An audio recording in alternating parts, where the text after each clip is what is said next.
welcome back to Phantom Fridays, where I proceed to check out all the fakes that are not pony related. Why? Because the freaking Death Note movie sucks! Yeah, it's that bad.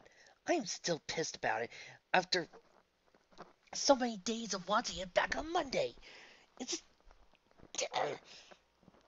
it, it this shows so much filmmaking incompetence that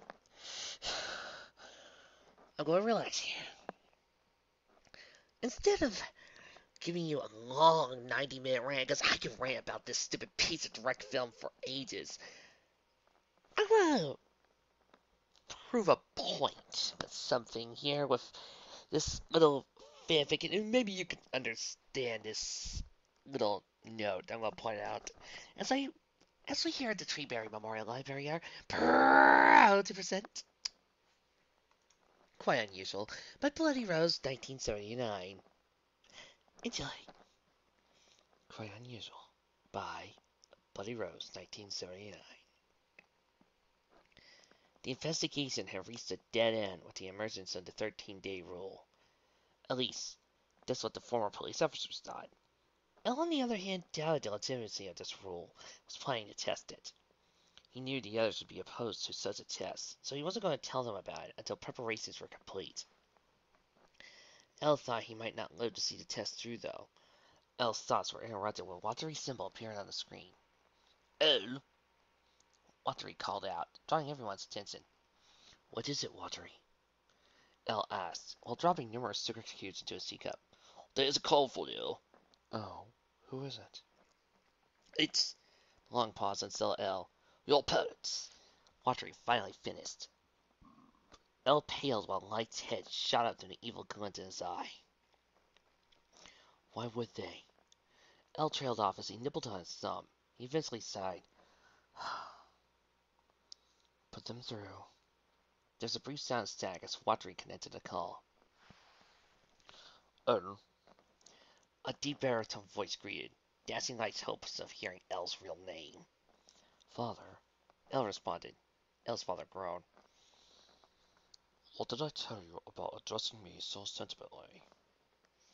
That's not how you used to address your son after you so long. Another man's voice suddenly joined in, scolding the first man. Sentiment. Elle chuckled as his father released another groan. Hello, Dad. Elle greeted the second man, surprising the eavesdropping task force members. Hello, Elle. The man responded warmly. How have you been? Fine. How are you? Is father still dragging you around solving cases? Elle asked, smiling salting. Of course he is. There was an obvious fondness in that response. Enough. Elle's father interjected, sounding annoyed. Are you still looking to kill a case? The identity of the culprit is so dreadfully obvious. Elle's lips quirked up at that, as if he were holding back a laugh. So it was you that had accessed my notes on the case. No doubt you had Uncle get them for you. In a paced huff urged Elle to answer. Finding evidence satisfactory enough for the police has been proving difficult. His father scoffed. Only because the police aren't competent enough to see the obvious. What was that? Aizawa answered questioningly, offended. Oh, they're there with you. There was a long pause. You're showing yourself to them. The man's voice deepened with obvious disapproval. Unfortunately, they were unwilling to trust me otherwise. I'll explain only to get another scoffed. You could have solved this case without them, unless the suspect is dead, isn't he? You're showing yourself to get close to him.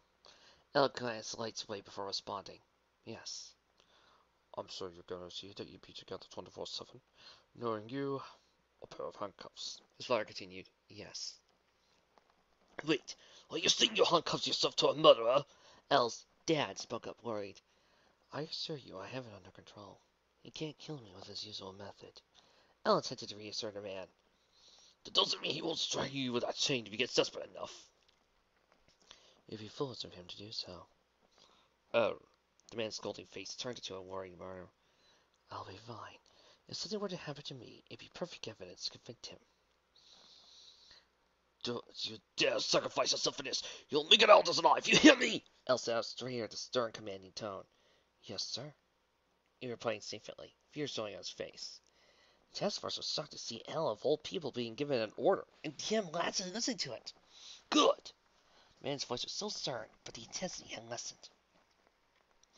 We are no longer handcuffed together anyway. Something changed that. Some new evidence? Al's father suddenly said, voice slower than deeper before. Indeed. Al responded, content to let his father speak to his own conclusions. No doubt set up by the suspect. Now wait just a minute!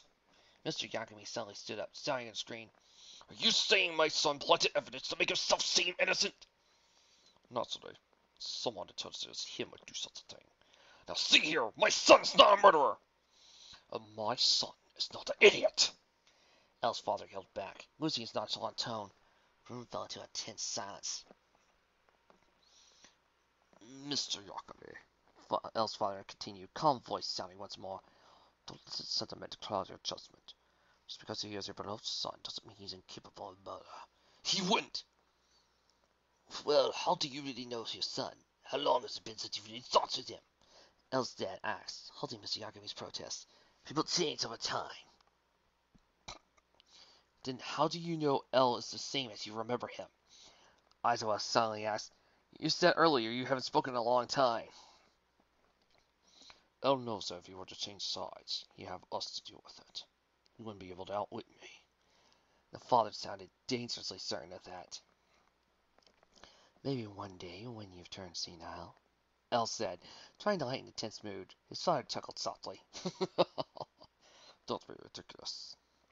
Both sides fell silent until El's father spoke once more. Light Yagami. Light looked at the screen, a little unsettled by the dark tone. I know you've been there. You've been awfully quiet. I really don't want to interrupt. Light responded after a minute, initially unsure how to respond. Oh, really? Light scowled. You could practically hear the man smirk. I know you plan to kill El, but let me tell you that you'll have to deal with me then. There was smugness in the man's tone that didn't actually mask the dark threat in his words. I am not Kira. Go ahead and keep talking like that. My son and I know better. El scowled and said nothing further. Not that it mattered, since the man turned his attention back on El. We'll talk again, El, when you're alone. The man's farewell was just as cold as his greeting, but that didn't stop El from smiling. Of course, father. Take care, son, his dad said as warmly as before. Goodbye, Dad. The static returned for a second as the call was cut. Your parents are gay? Matsuda bluntly called it, as if he could no longer hide the question. He paused right after and apologized. It's true that I was raised by two men. However, they are not romantically involved, despite what many others tend to think. El said the last part with an amused grin, as if it were an inside joke. He smirked though when he saw the fury in Light's eyes that the young man was failing to conceal. He returned to his preparations, no longer feeling his impending doom. In London, two men turned off the laptop they were using to communicate with their son. Are you sure he's going to be alright, Sherlock? The son of the two asked. Of course, John. Sherlock smirked. Now that Light Yagami knows there's another person who knows the truth. He can't afford to kill Al until he takes care of me. It's not like it'll be hard to find out. You're famous here. Maybe so. But then again, there's always Mycroft and those boys at the Lemmy's house. The smirk grew. In any case, Light Yagami's fate is sealed. I'm gonna take a moment to scream.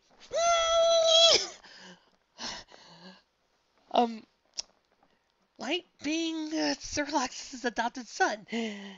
That is like so obvious and one of the coolest things ever in existence. I mean, wow! Just wow, one of my favorite anime characters and one of my favorite literary detectives. This, I wow, that story is freaking awesome. Yeah, everybody's in character. And best part is, there's a sequel to this where he expands on the lore and tells us how Elle became John and Sherlock's son. Sherlock and John are technically not romantically involved. Although if you watch Sherlock as much as I have, ding, the two characters bounded off each other well, and Sherlock was immediately badass. All in all, great fic. Go watch. Which is kind of the point I wanted to illustrate with this story in general.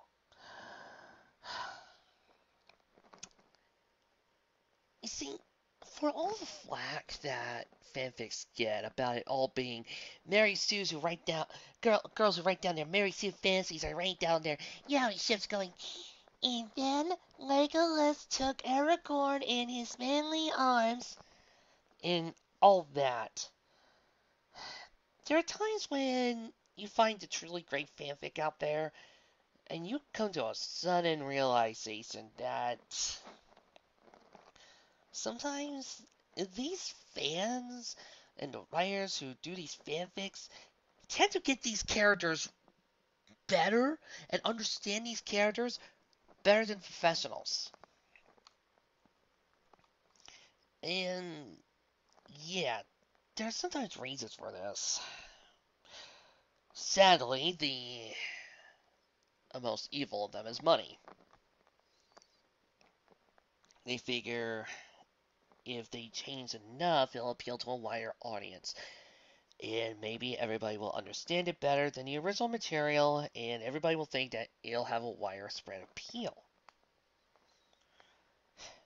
It's a sad truth of life. Although sometimes these decisions can also be creative. Like, say, the director sees the material and thinks, you know what? This might not work for my audience. I'm instead going to change it so that way it can be dumbed down.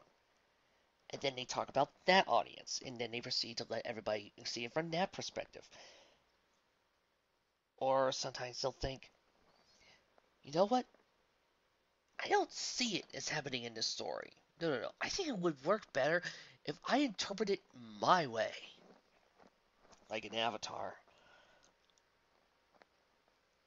And sometimes it's just a writer deciding that he wants to bring out his own material. It's unfortunately he's trying to be confined to something else. Hell, Dragon Ball Evolution? That was done because the writer just wanted a paycheck. And sadly that's true. A lot of times writers do this just for a paycheck. And that's nothing wrong with that. I mean, writers gotta eat for crying out loud. I get scared sometimes that I know my scruples might have to be compromised or something, or I might have to do something that I don't like if I just want to eat. But still, you gotta realize sometimes that seeing fics like this remind you that, yeah, there are genuine fans out there. There are writers out there who will care and love the source material. And a lot of times, they are fans. And believe it or not, these are the majority. These are the majority of the people who will sit back, relax, and tell you why this is awesome or why this is great. They're just continuously drowned out by the crap because for some reason we're drifted towards the crap and we drift towards the bad and we want to rant and rave about it to the point where stuff like this falls by the wayside. I guess it's kind of funny I'm talking about this after Project After closed down shop and no longer has forums so they can discuss things on. But that's the way of life. We are connected to that dark side. I don't know why. Maybe it's because all the good fanfics are involved and you have to wade through them. Maybe it's because we, the people who are the good ones, usually tend to keep quiet and just rather enjoy and spend time talking with people. I don't know. But I can tell you this. If you work hard enough in look for the good stuff, you can find it. If you limit to yourself only to the bad stuff once in a while, you'll find that there's a lot more good things to have. And as for me, I'm living by what a certain writer once said a long, long time ago. What a certain reviewer once said a long, long time ago. How fake art, bad art, that's a distraction. True art is inspirational. And for every thousand Micans I'll find, a Kit Kat is born. For every time I read a Dawn Doom fanfic, I'm going to cry at the sight of Celestia being reunited with Twilight. And for every time I have to sit here another stupid line from a stupid Mary Sue, I'm cheering at the sight of 6 Rangers riding on horseback, running through an explosion as they proceed to kick monster ass. I want you to keep that in mind too when you go out and find stuff. Because this Death Note movie, love it or hate it, it's just an adaptation. It's just gonna be there. You're going to withstand it for a few minutes. It's gonna be a painful shot in the arm for about an hour and 45 minutes. Then it's gonna disappear. There might be a sequel, and there might not be. But that'll fade away too. However, the stuff that you love, the Death Note anime, the Death Note manga, the musical, the 4 live action films that are released in Japan, all of those, they're still going to be existent. Why? Because much like how a good fanfic sticks around because a fanfic writer who loves the material,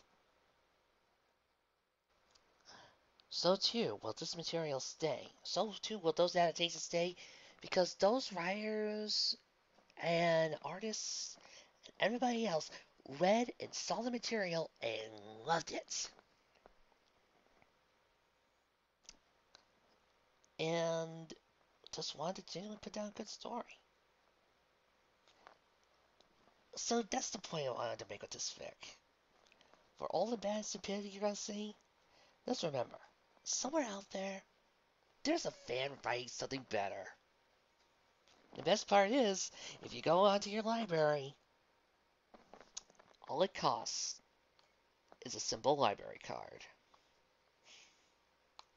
Thank you for listening. That was one down, thousands more to go. I'll see you next time.